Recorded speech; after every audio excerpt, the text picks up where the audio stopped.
Castration has been practiced around the world for thousands of years, but nowhere was it more common than in the palaces of old.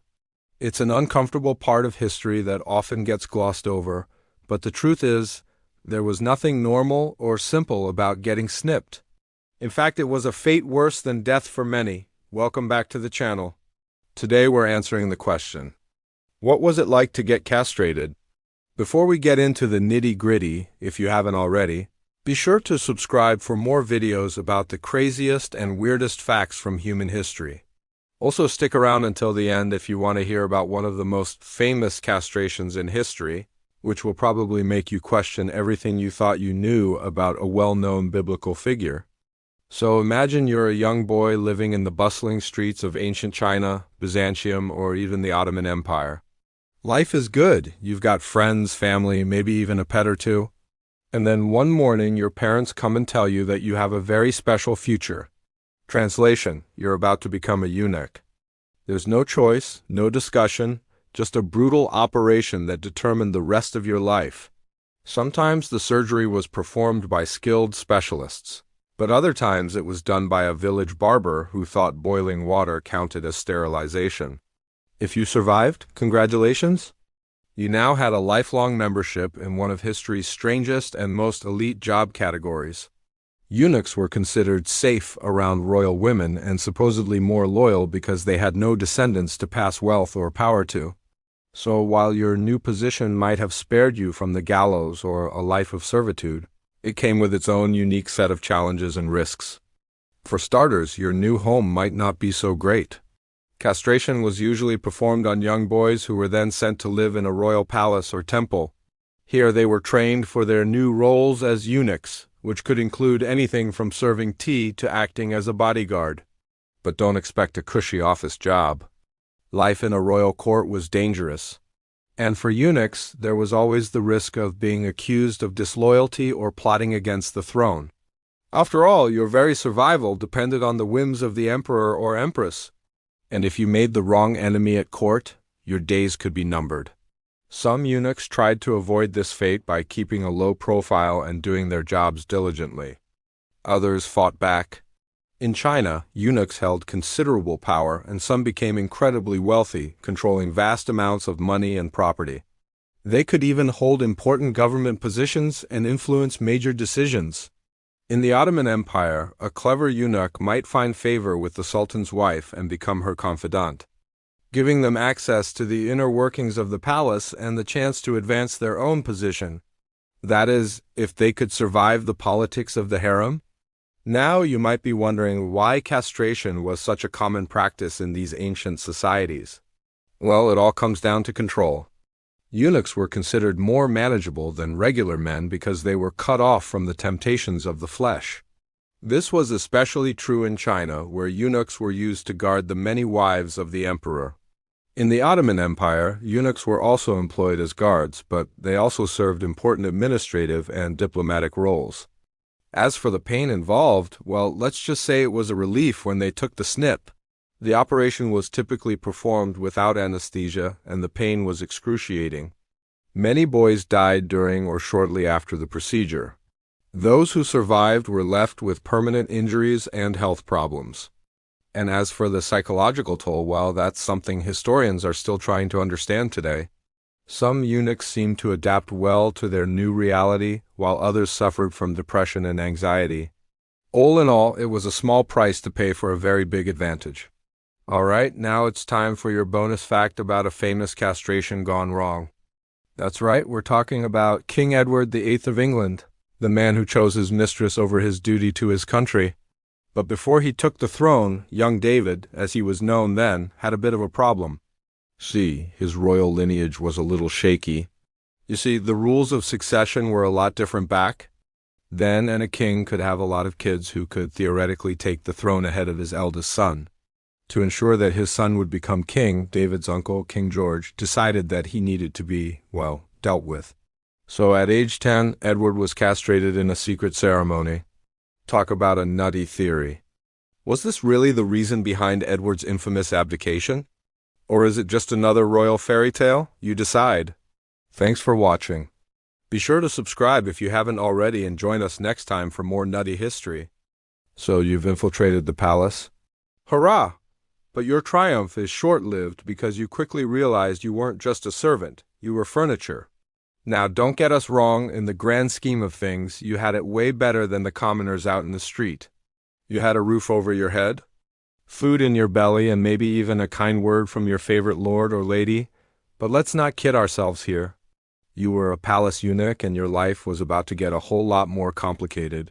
Castration is painful, emasculating, and dangerous. Many didn't survive the procedure, but you did. So we'll cut right to the chase. What's life like inside the palace walls? Well, for starters, you're gonna get put to work stat.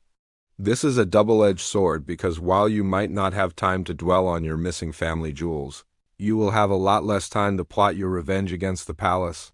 That's nice, isn't it? The best-laid plans of mice and men, after all, often go awry when the men in question are busy guarding the treasure room. Now, before we go any further, let's just address the elephant in the room. Eunuchs are typically portrayed as sinister, creepy figures lurking in the shadows of palaces. While there were certainly some bad apples in the bunch, most eunuchs were simply men trying to make the best of a very unfortunate set of circumstances.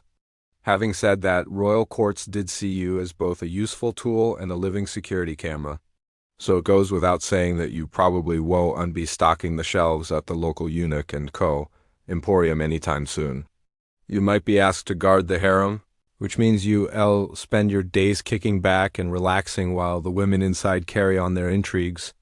Sounds like paradise, except when they start throwing shade your way. You know what they say about idle hands, right? So instead of lounging around doing nothing, you'll more likely be put in charge of managing the royal treasures. Not only is this an important job, but it also gives you an opportunity to learn the inner workings of the palace. If you play your cards right, you could end up pulling the strings of the entire operation. Let's face it, the real power in many royal courts was held by the eunuchs who managed the ruler's personal affairs. They say the closest person to the monarch is the one who holds their toothbrush. Well, the same could be said for eunuchs who often acted as the eyes and ears of the ruler. Imagine being the only person in the kingdom who knows the emperor is having an affair, planning a war, or just misplaced his favorite pair of pants. You'd be sitting on a gold mine of information. But let's be honest, sometimes the palace could treat you like a glorified butler. Fetch this scroll, guard that concubine, run this secret message at midnight. Your daily life was a cocktail of exhausting tasks mixed with the thrill of being closer to power than almost anyone else.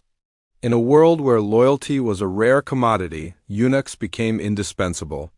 On the other hand, if you made a mistake or crossed the wrong person, life in the palace could quickly turn into a nightmare.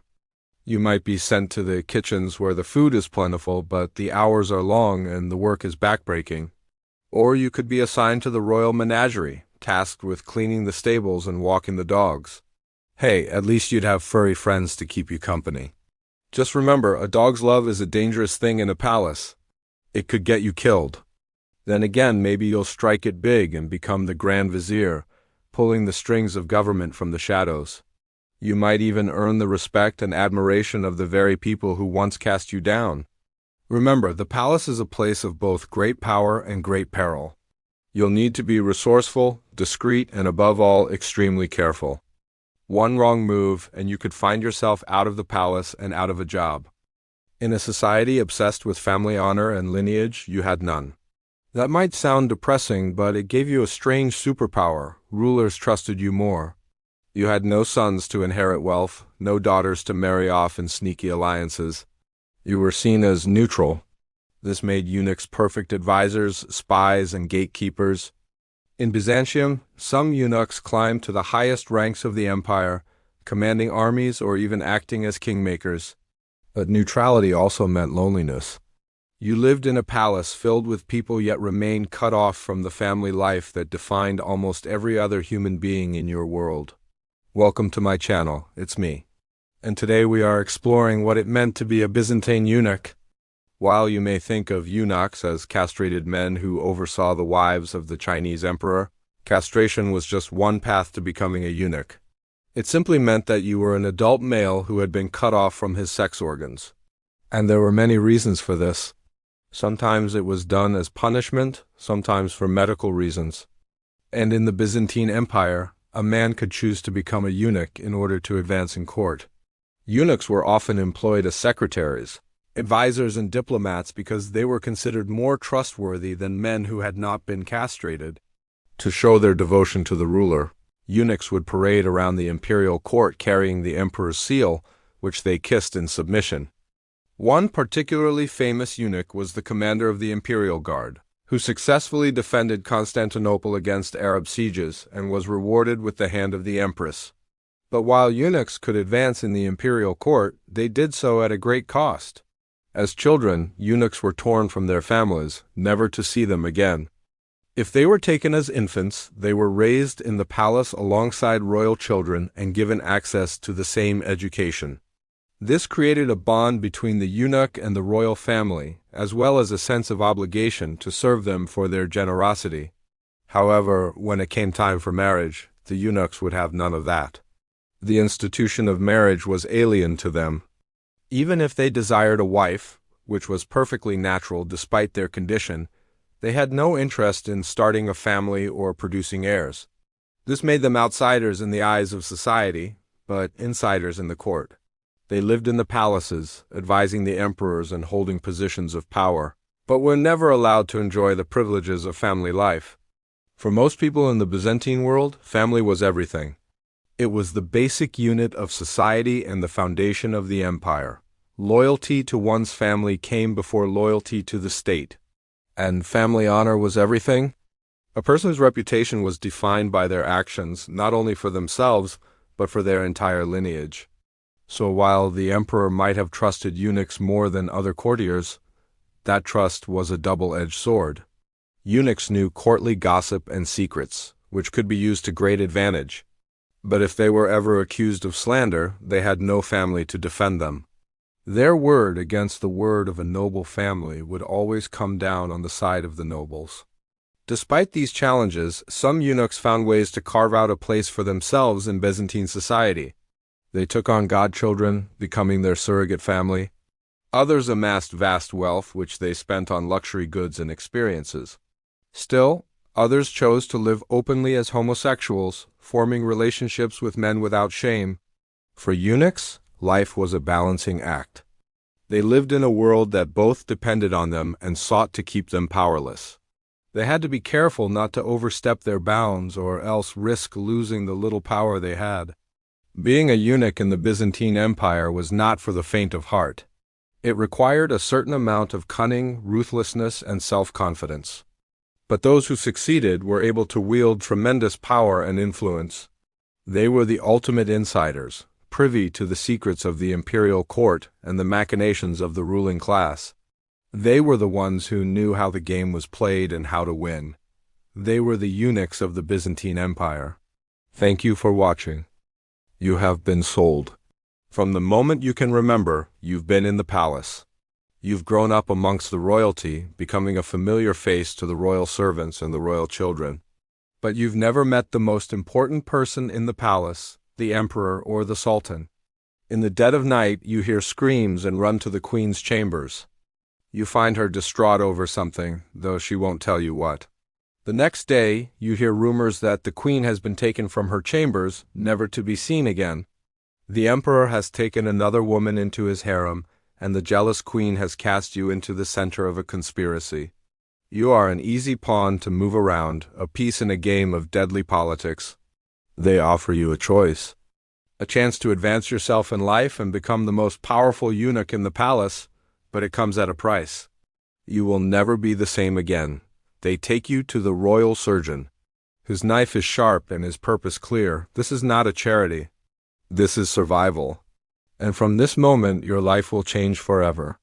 One of the main reasons eunuchs existed was to manage situations involving royal women. Emperors and sultans wanted their harems filled with beautiful women, but they didn't want any unapproved heirs popping up. Enter you. Eunuchs were seen as safe, which made you the only man allowed in those forbidden chambers. Along with castration came a loss of status. You were no longer seen as a man, but as something in between a man and a woman. While you were not allowed to pleasure the ladies of the court, you were still able to form close bonds with them, sharing secrets, carrying letters, or even influencing royal decisions from behind the silk curtains. You might think this would make you a lowly servant, and in many ways you are. But in other ways, you have become an indispensable part of the harem. Without you, the women would be bored. With you, they feel safe. The emperor knows this and uses it to his advantage, often sending you to spy on his women. He trusts you more than any other man because he knows you have no other loyalties. You are not married, so there is no one else for you but the emperor. Life in the palace is full of luxury, silk, perfumes, and jewels. You can afford all the delicacies food has to offer, yet you may never touch them. Your hands, the hands of a eunuch, are forbidden from taking the pleasures of the flesh. No matter how much money you are offered, you cannot touch a woman in the way men usually would. Ironically, this makes you even more desirable to them. While you may never have the ability to please a woman physically, you can do so in other ways. The power to influence a woman's choice of color for the day is a dangerous one. The power to control who sits next to the woman of your choice at the emperor's feast is immense. The power to whisper sweet nothings in her ear and have the entire empire shift on its axis is within your grasp. There are risks, of course. Jealousy is a dangerous thing, especially when there are so many women in the harem. It's hard to know who to trust, who among them is vying for the emperor's affections and who would gladly see you dead if it meant advancing their own position. But you have survived this long. You've learned the rules of the game, and you're good at what you do. For now, you are the most powerful eunuch in the harem. Years pass and the women come and go, but you remain. The emperor grows old and feeble, and soon his son will take the throne. What will happen to you? Will you continue to serve the new emperor, or will you retire from this life of luxury and intrigue? Only time will tell. Imagine being so poor that you'd sell your dignity for a bowl of rice. Then imagine being so rich that you don't have to. Welcome to my channel. Today we will be discussing what life would be like as a servant in a Chinese palace during the Qing dynasty. There are several requirements to become an imperial servant. You must be male, of course, but not too old. And it's better if you come from a noble family, because in spite of the fact that there is no shortage of applicants, competition is fierce. That's because over time, eunuchs weren't just employees, they became symbols of royal extravagance. If a ruler had dozens of eunuchs, it proved just how wealthy and powerful they were. So everyone wants to be one. Once accepted, you'll undergo 3 months of rigorous training, learning everything about the palace, from its layout to the emperor's schedule. You also need to learn how to read, write, and do accounts, as well as practice martial arts and master at least one musical instrument. After that, you can finally be assigned to your post. Where will you work? Probably in the imperial kitchen. That's where all the food for the entire palace is prepared. Or maybe you'll be sent to the imperial library to guard ancient scrolls and books. There are also eunuchs whose job is to take care of the emperor's horses. While most of them pull his chariot during parades, the luckiest ones get to ride on horseback with the emperor or even groom him. Personally, the highest honor a eunuch can receive is to be appointed to the imperial harem. Your job will be to take care of the many wives and concubines of the emperor. That is both an incredible honor and a great responsibility. What kind of salary can you expect? For such a prestigious job, you'll be given a generous wage, enough to support not only yourself, but also your family. In addition to your salary, you'll also receive gifts from the emperor on special occasions. Some eunuchs got really rich that way. It seems like a dream job, but there's a catch. To become an imperial eunuch, you must first prove yourself worthy by undergoing a rather painful procedure. During the Qing dynasty, thousands of young men had their genitals cut off. That's right. Castration was still practiced in China at that time. It was believed that castrated men made better servants because they were less likely to be distracted by outside interests and therefore more loyal to the emperor. Having your balls chopped off isn't exactly a walk in the park. The operation was performed without anesthesia, and the only painkiller used was opium. Imagine that. Even after successful surgery, you'll have to spend a month recovering in the hospital wing. and there's no guarantee that you'll survive the procedure. Many didn't and died from infection or other complications. Those who did recover often suffered from chronic pain and a diminished sex drive. So why would anyone want to be an imperial eunuch? Well, for one, the survival rate among eunuchs was much higher than among regular soldiers. While the former had a 1 in 3 chance of dying during the war, the latter barely made it out alive. Furthermore, eunuchs weren't drafted to fight, so they didn't have to worry about getting killed or maimed in battle. Finally, the procedure was often performed on criminals, which gave desperate men a way out. By becoming an imperial eunuch, they could escape a life of poverty or even execution. During the Qing dynasty, there were 1,800 eunuchs in the Forbidden City. All of them were divided into 4 ranks. The highest rank consisted of the so-called Yellow Gate eunuchs. Their main job was to serve the emperor directly. Green Gate eunuchs were responsible for taking care of the imperial harem. The lowest 2 ranks consisted of the so-called ministry eunuchs and field eunuchs. As their name suggests, the former worked in various departments of the palace administration, while the latter were employed outside the palace walls. Over time, eunuchs weren't just employees, they became symbols of royal extravagance. If a ruler had dozens of eunuchs, it proved just how wealthy and powerful they were. Entire sections of palaces were staffed only by eunuchs, who guarded treasures, libraries, and harems. They dressed in fine silks, ate better food than most commoners, and moved through the palace with authority. But the irony was bitter. While peasants starved outside the gates, you, a mutilated servant, enjoyed luxury that wasn't truly yours. History has a dark sense of humor that way. Thanks for watching. Subscribe for more.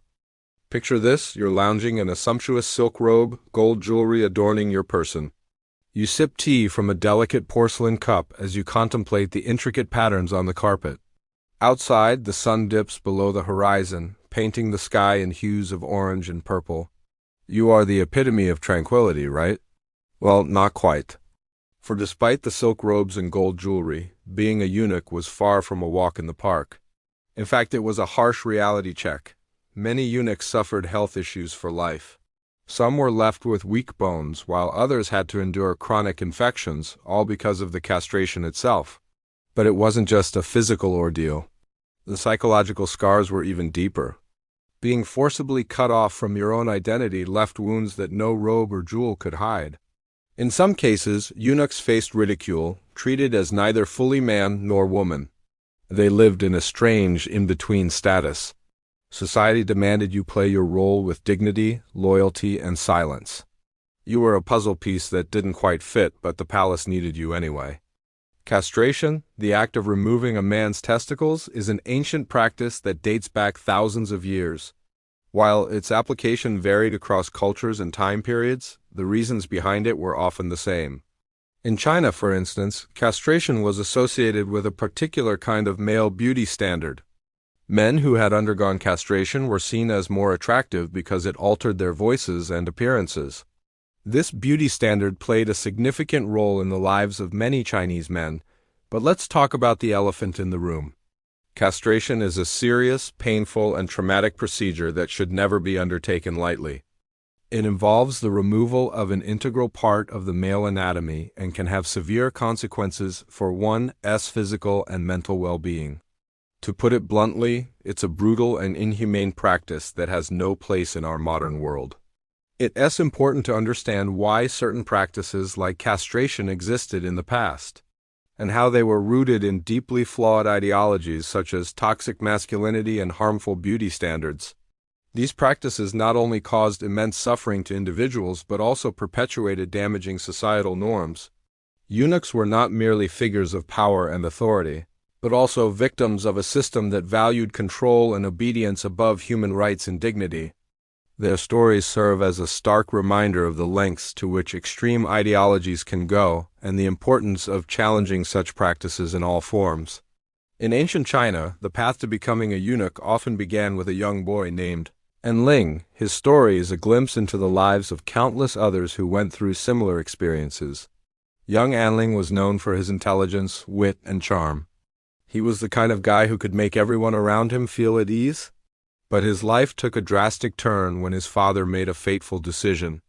You see, Anlin's father was a low-ranking official in the emperor's court, and he dreamed of giving his son a better life. He believed that becoming a eunuch would increase Anlin's chances of success, and so without Anlin's consent, he brought his son to the Imperial Castration Academy. At the academy, Anlin underwent a horrifying ordeal that changed him forever. The process of castration was excruciatingly painful and left him with both physical and emotional scars. Despite the agony, Anlin displayed remarkable courage and resilience. He refused to let the pain break him. Instead, he channeled his inner strength to endure the ordeal. After the operation, Anlin was left with a deep sense of loss and anger towards his father. He felt betrayed and abandoned by the man who was supposed to protect him. However, he soon realized that his father had acted out of love and a desire for a better life for him. Fueled by a mix of resentment and determination, Anlin began his new life as a eunuch. He threw himself into his studies, learning everything he could about medicine, history, and literature. Anlin wanted to prove to everyone, especially his father, that he could succeed despite the challenges he faced. Years went by and Anlin's hard work paid off. He became a respected and influential eunuch, known for his intelligence, wisdom, and compassion. Despite his achievements, Anlin never forgot the pain and trauma he endured during his castration. He used his influence to advocate for the rights of eunuchs and worked tirelessly to improve their status in society. Anlin became a symbol of hope and strength for eunuchs across the land, showing them that they could rise above their circumstances and make a positive impact on the world. And that's all for today. Thank you so much for watching. If you enjoyed the video, please don't forget to hit the like button and subscribe for more. Until next time, stay curious and keep learning. For centuries, eunuchs shaped empires. They were the whisperers in emperors' ears, the keepers of secrets, the guardians of women and wealth. Entire dynasties rose and fell with eunuch involvement. Yet, when history books were written, they often erased your story or mocked you as less than a man. Today, historians recognize eunuchs as some of the most influential hidden figures in world history. Your life wasn't simple, and it definitely wasn't fair, but it was extraordinary. You became both a symbol of sacrifice and of strange power, forever trapped between privilege and pain. In the grand halls of ancient palaces, you moved through a world of luxury and intrigue, pulling strings that shaped the course of empires while hiding your own story. You were a master manipulator, playing a dangerous game where one wrong move could cost you everything. You were born a slave, a commoner, or a prisoner, taken from your family and castrated to serve the pleasures of the powerful. But you had a talent for reading people, understanding their desires and exploiting their weaknesses. With a keen eye and a silver tongue, you climbed the ranks of the palace, becoming an indispensable advisor to the most powerful men of your time. You were a trusted confidant, privy to secrets that could make or break empires. The intimate details of the royal court were laid bare before you. You saw firsthand the vices and follies of the elite, the backstabbing, the betrayals, the endless power struggles. But you used this knowledge to your advantage, whispering sweet nothings in the right ears, ensuring your survival and advancing your own interests. In the harem, you navigated a treacherous world of female power and desire.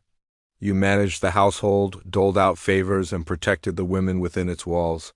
You ensured the continuation of royal bloodlines, carefully orchestrating the selection of concubines and managing the complex dynamics of the imperial family tree. The emperor's fortune was in your hands, and you held it precariously. Eunuchs were a wealthy class unto themselves, controlling the finances of the empire and amassing great fortunes. But that wealth came at a cost, both to the empire and to you. You were reviled as parasites, accused of hoarding wealth and manipulating the emperor for personal gain. And there was always the threat of exile or worse, death. A single misstep could turn the emperor against you, leaving you penniless and without a protector. The palace walls were also a cage, keeping you from experiencing the joys of love and family. You were denied the right to marry, to have children, to experience the simple pleasures of human intimacy. Instead, you surrounded yourself with cats and dogs, finding solace in their unconditional love and companionship. Despite the dangers and the sacrifices, you thrived in the shadows, wielding power that few could imagine. You educated the heir to the throne, shaping young minds and ensuring the continuation of the dynasty. You were the emperor's eyes and ears watching over his realm, reporting on rebellions and rivalries, always ready to act when the emperor's interests were threatened. You were a spy, an assassin, a diplomat. No task was too dirty, no secret too well kept, no betrayal too great. You served the emperor with unwavering loyalty, even if it meant betraying your own kind. When the emperor died, your fate hung in the balance. A new ruler might mean a new beginning, or it could spell your doom. With each change in power, you had to read the tea leaves, navigate the intrigues of the court, and hope that your position would be secure. In the end, history remembers the emperors, the generals, and the kings. Your name is lost to time, forgotten by all but a few. You are remembered only as an obscure footnote, an obscure eunuch who pulled the strings from the shadows. But this story isn't over. It's time to rewrite history. What was your name? Where were you from? Why were you chosen for the palace? How did you survive the horrors of castration? What were your greatest triumphs and your biggest failures? How did you balance the conflicting demands of the emperor, the harem, and the state? What were the intimate details of the royal court? What secrets did you uncover? What betrayals did you orchestrate? How did you amass your fortune? What did you do with it? How did you spend your solitary hours? Did you ever find love outside the palace walls? What happened to you when the emperor died? Was your life a tragedy or a triumph? Was being a eunuch a curse or a blessing? It's your turn to tell your story.